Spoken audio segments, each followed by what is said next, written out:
د کرکټ نړیوالو سیالیو کې هندوستان سویلي افریقا او سریلنکا نیوزلنډ ته ماتې ورکړه.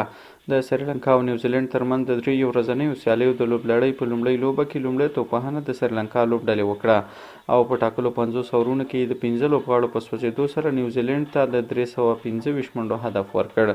خو نیوزلنډ د 27 اورونو په لوبولو سره د 9 وکټو په لاسه ورکولو سره 109 منډې جوړې کړې وې چې په لوبه کې باران شو. د لوبڅارانو لخوا د ډیلس میتود له مخې لوبه سریلنکا ته په 45 منډو ورکړل شوه.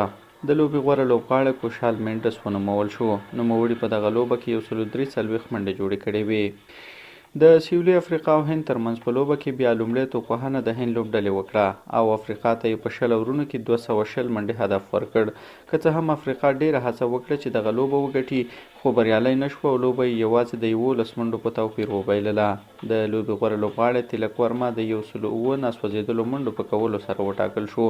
د دغه 4 اوريزه سیالیو د لوبلړۍ یوه لوبه افریقا او 2 لوبې تر اوسه هند ګټلې دي.